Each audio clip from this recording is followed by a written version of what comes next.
त्यांचं वागणं आणि त्यांची काम करण्याची पद्धत ही तुम्ही पुढे पुढे ठेवायला पाहिजे होती. तुमच्या पण समाजाचे नेते हा धनगर समाजाला लावलेला कलंक खरं तर तुम्ही इथून पुढे तुम्ही शांत राहावं. त्याच पद्धतीनं तुम्ही जर वागणार असाल तर मी तुम्हाला इशारा देतो, धनगर समाज सुद्धा तुम्हाला तुमच्यावर रस्त्यानं जाता येता बोलल्याशिवाय राहणार नाही. आणि याचप्रमाणे तुम्हाला तुमची जागा दाखवल्याशिवाय राहणार नाही. खऱ्या अर्थानं मला लाज वाटते या सरकारची.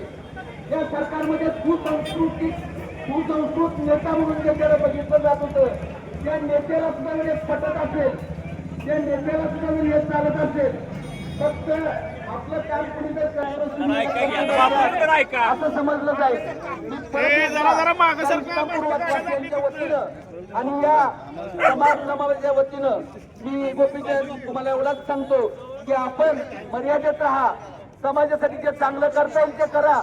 जमत नसेल तर चांगलं करणाऱ्याला भुकू नका आणि त्याचा वाईट बोलून समाजात राहिलेली सुद्धा स्वतःची इज्जत घालवून घेऊ नका.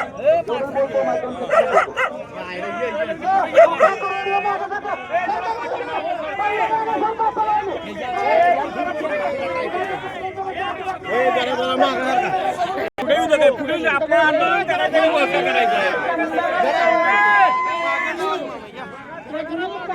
हे निवेदन पाठवलेलं आहे.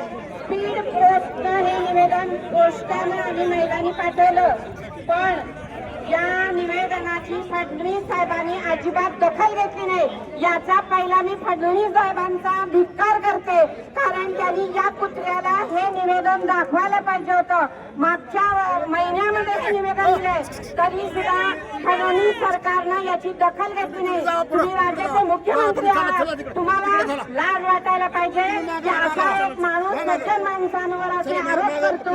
तर मी तुम्हाला स्वतः स्पीड पोस्टनं पाठवलं होतं. जर तुम्ही याची दखल घेतली नाही तर आम्ही मुंबईला येणार असं सुद्धा याच्यात आम्ही लिहिलेलं आहे. आणि वेळ आली तर आम्ही सगळ्या महिला मुंबईमध्ये जाणार आहोत, याची जाणीव ठेवा.